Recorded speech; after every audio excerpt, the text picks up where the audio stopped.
Hi, welcome to the formal wear episode of Martinis with Nick. I'm Philadelphia playwright Nicholas Wardigo, and I'm cooking salmon tonight for my guest, Marguerite Price.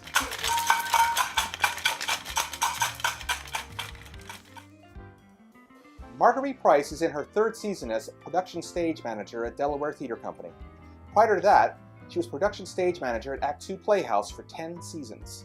In the past, she served as chair of the Stage Managers Association and Philadelphia liaison of Actors Equity Association, of which she's still a member. Other recent credits include Ghosts and Fences, both at People's Light and Theatre Company. And she's going to be drinking with me tonight. What are you drinking tonight, Margie? Spiked lemonade! Tune in for more.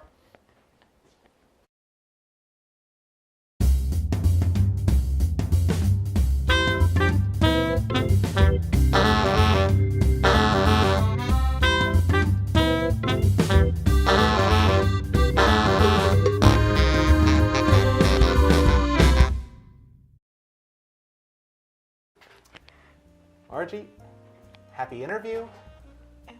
Likewise. Thanks again for coming out here. You're welcome. Nothing like a perfect martini to start a meal. Also spiked lemonade. So, yeah, I gave you the good-looking one. You did. I took the one that looks more like a dog's breakfast.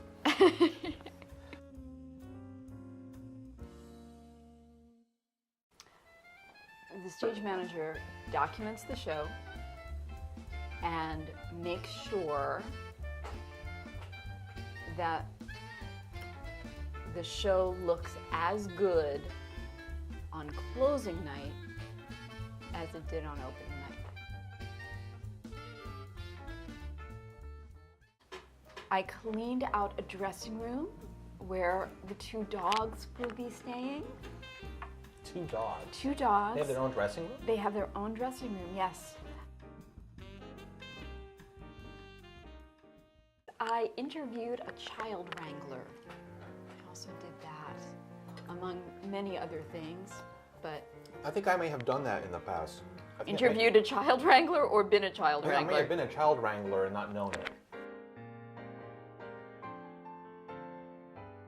And the person that we hired is not...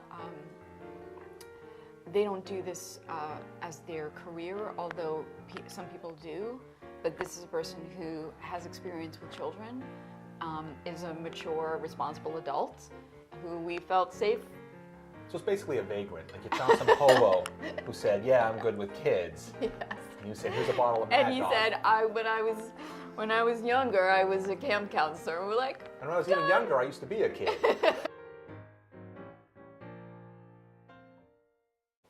Many years ago, when I was working in a summer theater, I had a little crush on my director, and he bet me $50 that I wouldn't call the show in a wet t-shirt. And everybody was like, yeah, you should do that. Get the $50. You should totally do that. Well, that became that I called one of the musical numbers without a shirt on at all. Wow. And I did not get the $50 because Oh my God. he did not see it. Rousted. Oh my God, that's But one of the horrible. other actors did, and the other actor who saw it, he said, "Does Margie get the money?" And he's like, "I didn't see it." I'm like,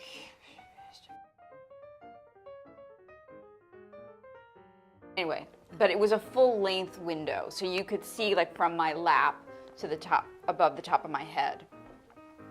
And so when I was like, Did you make those sounds when you did it? no, but I told you earlier there would be a lot of sound effects. But you were mic'd, so you could have made sound effects. I could have. I might have. I don't remember. I just remember pointing, and that the one actor looked up I'm not sure why you and told me. smiled at me, and that was...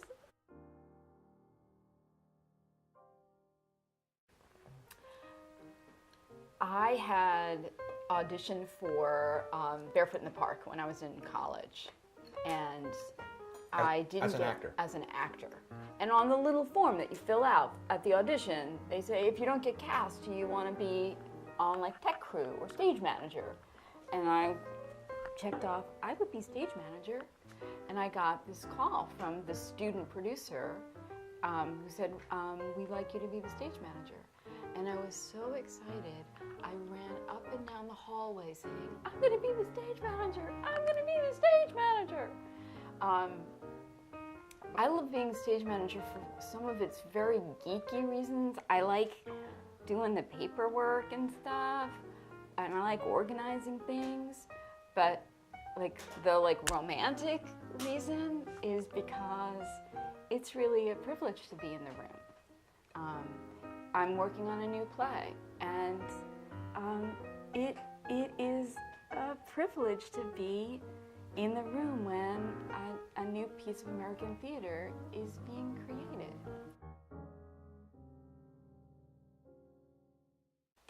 That's it. And right. I have the best job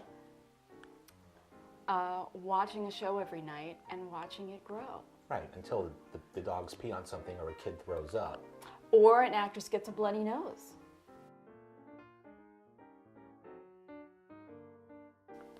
We knew this going in, that she sometimes gets bloody noses. She had during an invited dress rehearsal, so we just planned for it. But it was late in the run. She's a chronic nosebleeder. I don't know if she would say that. I'm not going to say chronic. She's not being interviewed. You can say whatever you want. I don't know if she's chronic. Well, what would you call it? Sometimes gives nosebleeds. Maybe that's chronic.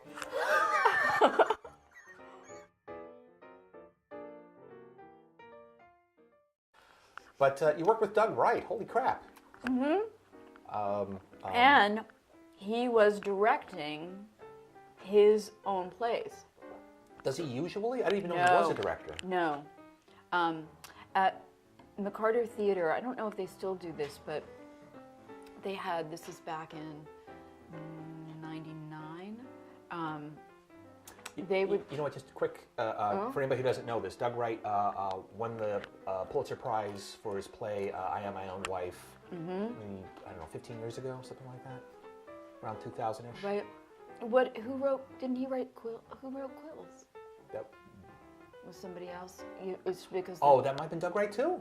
But he didn't win the Pulitzer for it. Okay. But I believe that was Doug Wright. I think you're right. I'm sorry. Please, continue your story.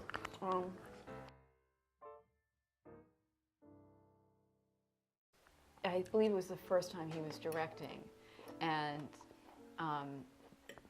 it was my first time working at McCarter Theater, and but sometimes he would say, you know, because like we were talking about before, you've got the actors in the room and the director in the room, and they're talking about ways to change the play to make a moment clearer, make a point clearer, and he would say, well, I got to go home and talk to the playwright.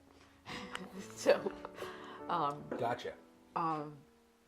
So he's insane, is what you're saying. He might have been a little bit during that time.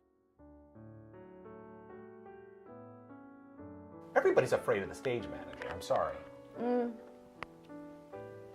I've been around the block a couple times, and everyone's afraid this. You don't mess with the stage manager, right? Because suddenly you find your prop like behind the couch. Right, but well, I've never done that. Right, you just make girls' noses bleed.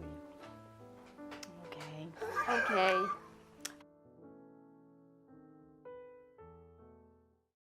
I would probably say, dude, you can't smoke back here. You can smoke over here. And then stick your thumb in his eye. If he doesn't stop, yeah, I'll get the mace. See, okay, that's what I'm saying. That's what I'm saying. You're not big enough to actually hit these people, so you resort to chemical weapons. Yes. Or the light never comes up on them.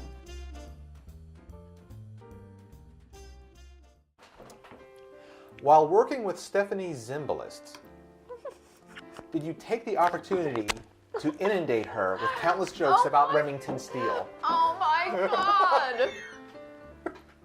Oh my God. So yes. That's cold. I did have her sign a program for my mom, because my mom and I were huge Remington Steele fans. Who wasn't in 1980 whatever? But I did learn that she fucked up her feet running in those heels.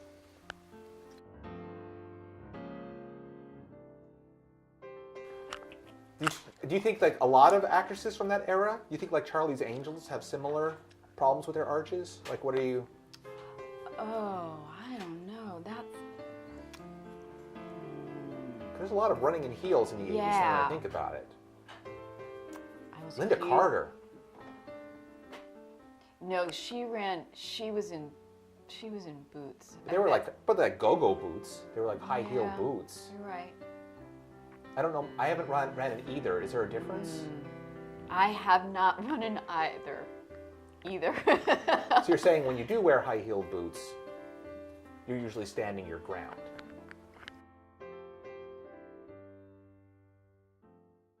So just to make sure we have a clean end to this question, the number of Remington Steele jokes you made, was it more like 6 or more like 12?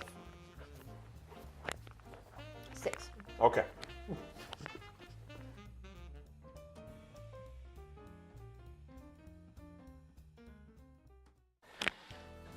Thanks for tuning in to this episode of Martinis with Nick. Thanks again to my guest, Marguerite Price. And hope to see you again for the next episode. And stay tuned after the credits so we can see Margie Price's hidden talent.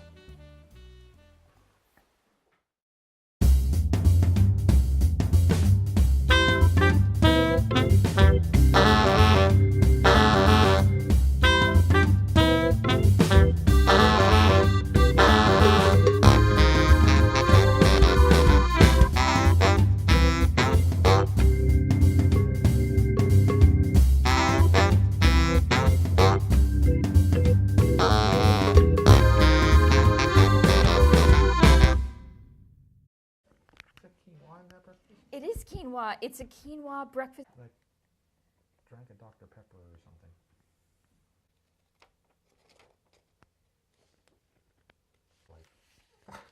Cool. It's an algebra. The high price of theater. Yes. Made. It's like Julia Child. Yes.